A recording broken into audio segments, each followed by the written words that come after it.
Hello guys, this video is the first time I'm trying to speak English and help everyone that are not in Vietnam can understand this and I hope you guys can enjoy it.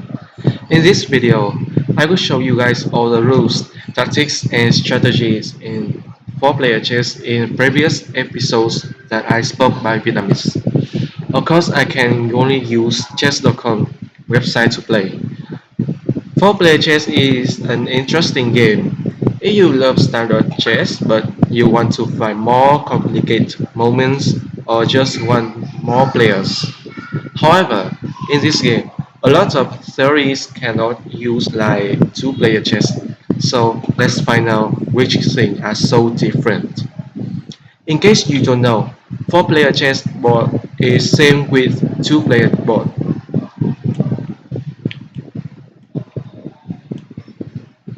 Yeah, and except that in four-player board we have four rectangles, 3 times 8 squares, combined with the main board like this.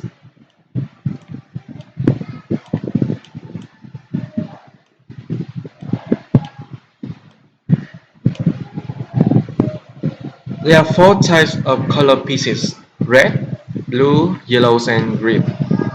Each player has 8 pawns on second rank.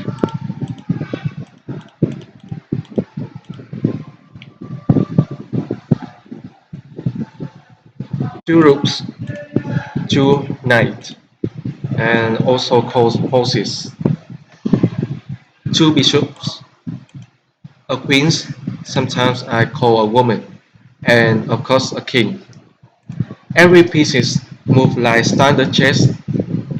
Also, we can castle and present and promote like two-player games. If you are wondering about these rules, please read the standard chess rules to make sure you can play this game. Pawn can promote on each rank, and actually this rank is right behind this center point. For example, red promote on this rank, right behind this point, this center point. Blue can promote on this rank, yellows promote on this rank, and green promotes on this rank.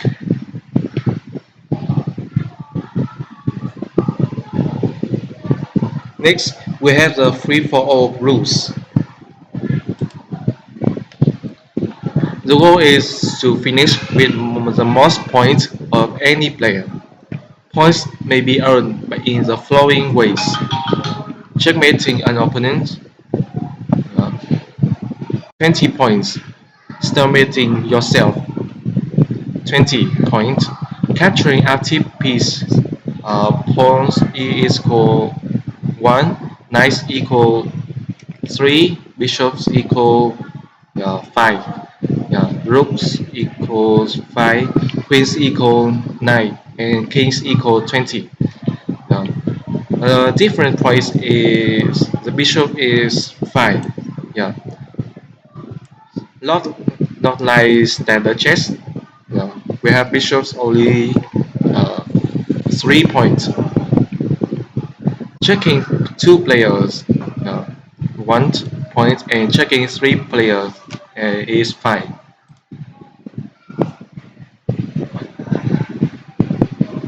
When a player resigns or times out, their army will become dead, but the king remains alive and will continue to move at random until a checkmate or stalemate.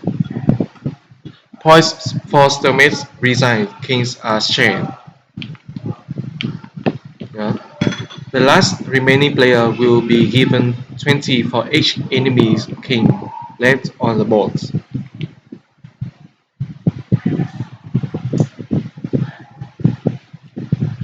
Okay, yeah, and that's the rules.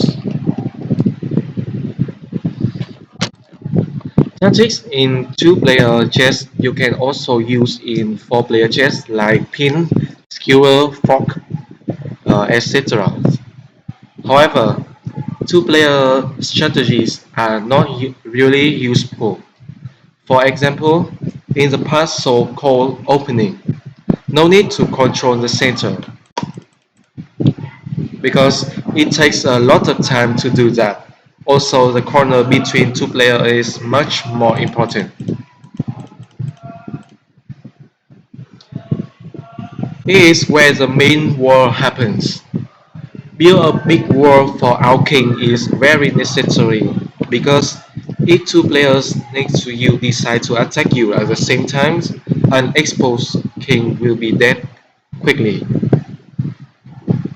Also prevent all possible checks on your king with the same reason. Please remember that if two players or even three players decide to check you at the same time, that's absolutely a double check and move your king is false. That means your king cannot survive for long.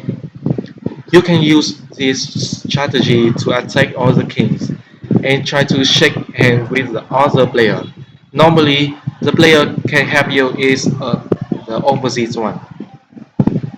For example, if you're red, you can shake hands with yellows. Yeah. You can use this strategy to attack other king and try to shake hands with other player. Yeah. In top games, players usually try to combine with the opposite and destroy two other players next to them. If you can clear an opponent next to you, you have free space to promote your pawn and can easily kill the other one. Let's check it out how to use your piece in 4-player chess.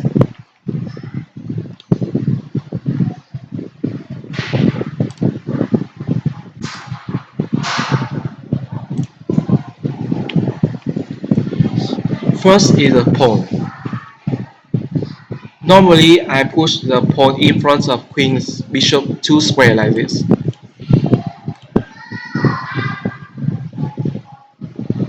Because I want to promote that pawn quickly.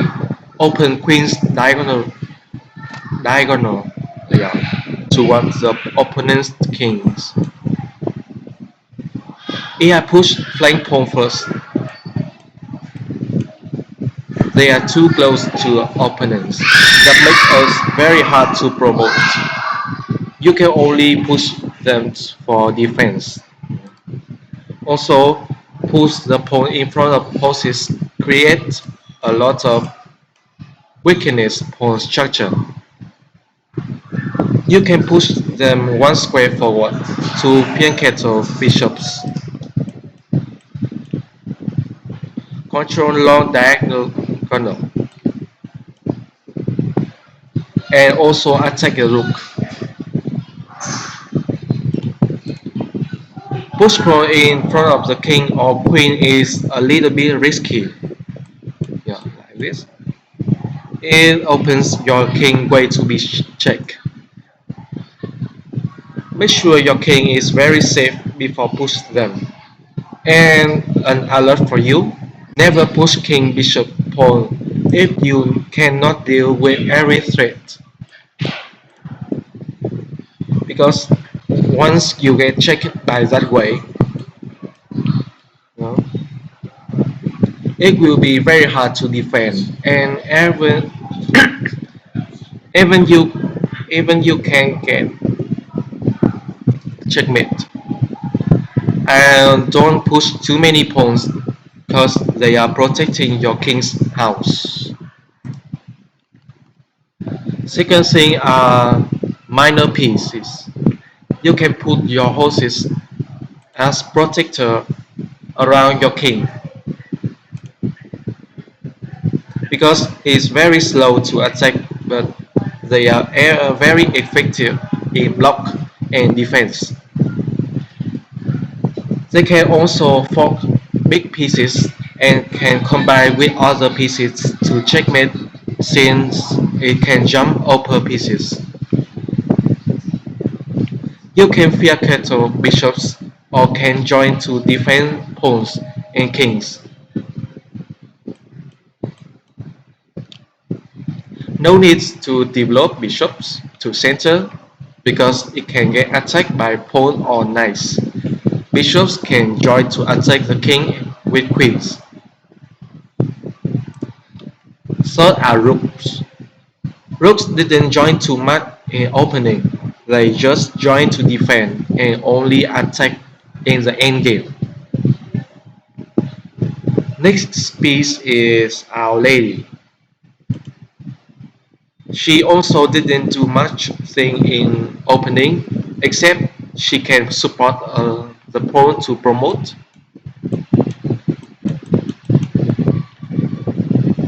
In top games, women usually join the battle very soon to kill opponent kings, which thing we will see in teams mode. You should wonder that what should we do in our king? Well, the thing with your our king has to hide behind other pawns, knights, etc. Normally, we don't castle too soon because it will put the king closer to an opponent. Make sure that side is safe for your king. In my opinion, we only castle if we feel the other side is in danger. If we have time, we should move king one square. The different point is we still have a rook in corner and protect the king from the opponent.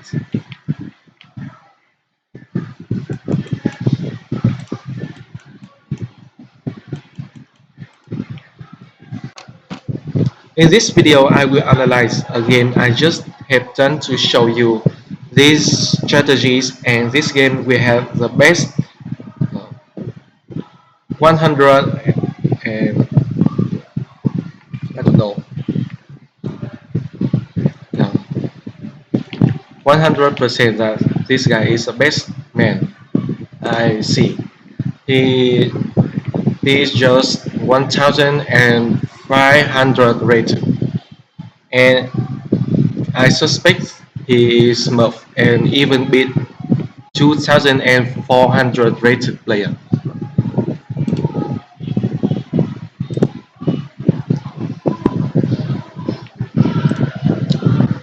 Okay, let's start the game.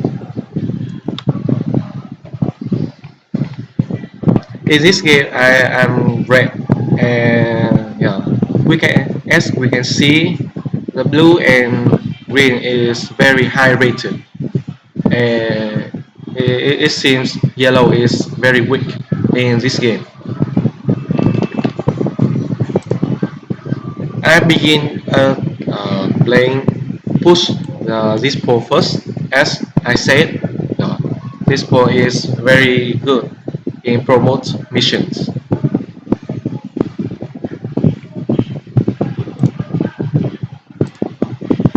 And blue push the flank pawn to prevent me. Yeah, I guess, or maybe he defends from this way to attack his king. Yeah, I do not. Yeah, I don't like this move at all because this pawn is very weak now. And green also push his flank pawn.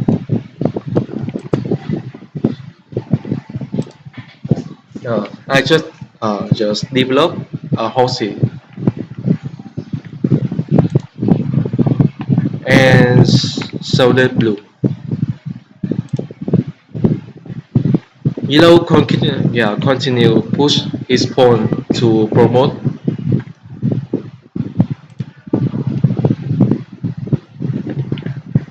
Yeah, nothing special. I develop another horse. Maybe blue, wants to flankate his bishop, and maybe he can castle.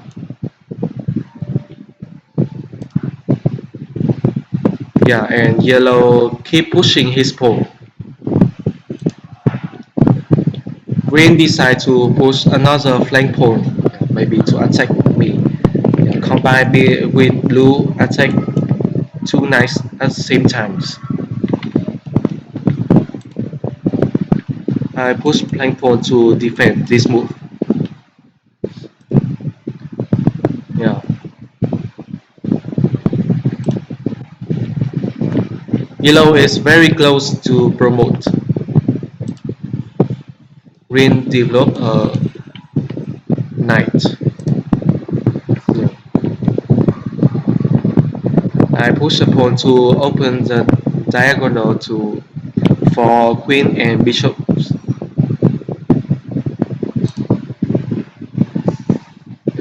Blue just keep developing, and yellows got the queens. Yeah. Maybe green is very safe player. I guess. Yeah, and so am I. Because as you see, if if blue and green decide to attack me at the same time, I'm gonna be very vulnerable.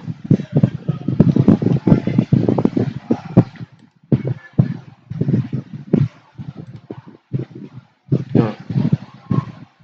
Maybe yellow decides to promote another pawn. Yeah, green develop the knight. Actually, it's a very bad move because it allows blue checkmate. And why green can attack me like this? I will lose a horse. No. I can reach it. Yeah.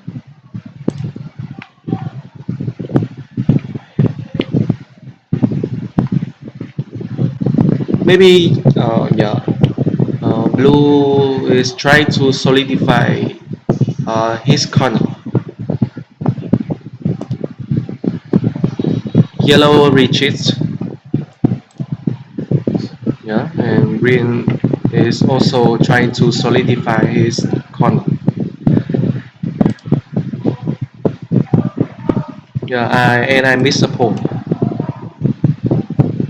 but blue didn't take it. Yeah. Yellow just keep promoting a pawn. Green prevent it. Yeah.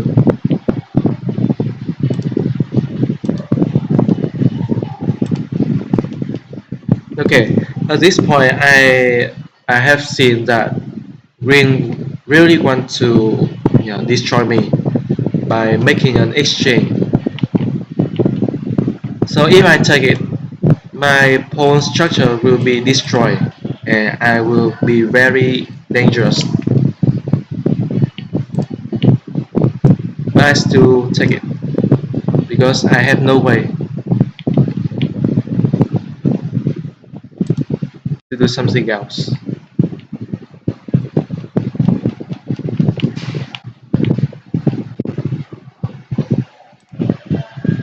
Yeah, and yellow decide to attack this blue first, and this is my chance to attack him too. And greens want to attack my knight to delay my attack on his knight. Yeah, but I sacrifice it and I take this knight.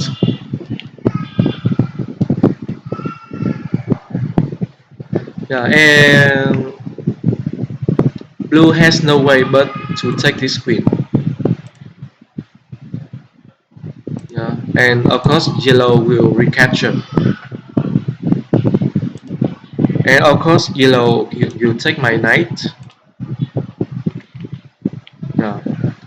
And at this time I see that blue cannot take my bishop right now. So yeah, I decide to take this pawn.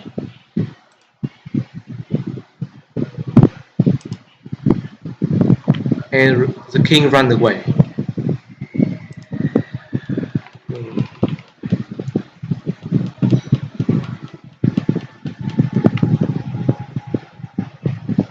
Yellow is trying to attack this king. If bishop take it, my bishop will take his queen. And green decide to have blue light and give a check. And I check this.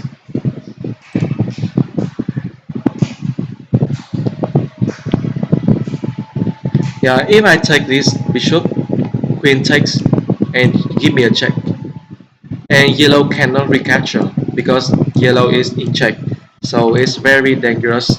So I decide not to take this bishop too soon. I decide to castle. Yeah, to get away from this diagonal.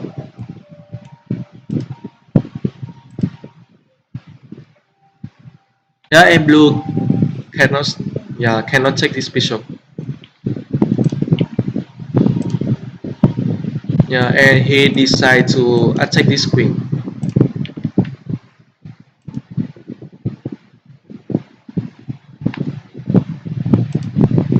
Yeah, and green has to block this diagonal. And at this time, I decide to take bishop because if I take this rook, uh, absolutely is free. But I don't want to because yellow will lose his queen. This is very bad for me. So I decide to take this bishop instead, and yeah, and make blue lose his queen.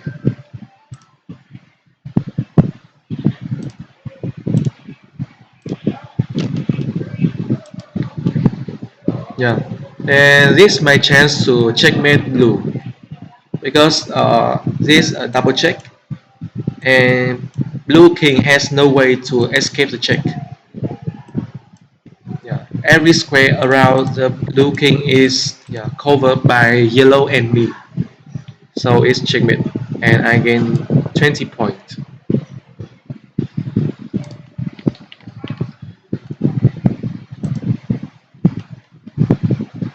Yeah, yellow just develop, and green decide to attack me. Yeah, and I also just develop. Yeah, nothing special at all.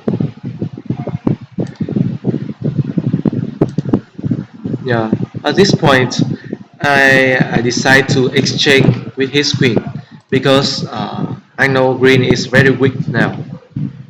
And also, yeah, and I have a chance to promote my pawn. So I decide to exchange with him.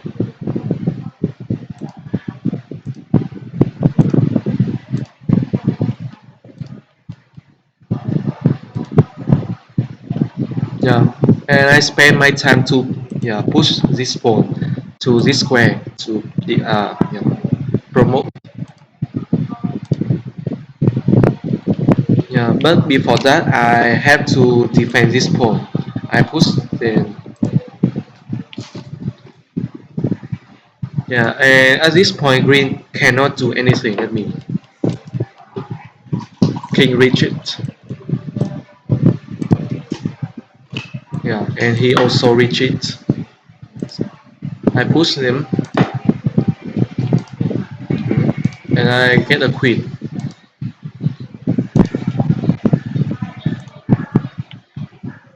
Yeah. I decide to exchange his rook because my position is much more better.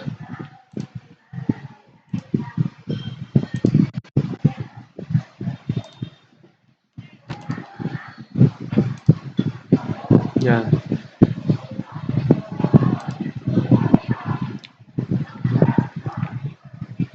and I prevent green from defense. Green cannot do anything here. Yeah, and this double check. If yellow didn't do this, green can push his pawn to defend. And his is very bad for me because I cannot attack him. But instead, he has to move his king. And I keep checking him. And double check again. And at this point, uh, green cannot escape anymore. There are two squares for king, but most observe is checkmate. Yeah, I will move my queen to here anyway. Yeah. Because yellow bishop is protecting my queen, so green cannot take my queen, and it's checkmate. Yeah. Although I missed my queen, but I gained too many points, so I know I will win this game. Bishop takes, and at this point, I decide to claim queen. People would say I'm a coward, but I know I cannot beat him with a material advantage, and I just don't wanna waste time. Not mention that he is definitely Smurf. That's all my experience about 4-player chess free for all mode.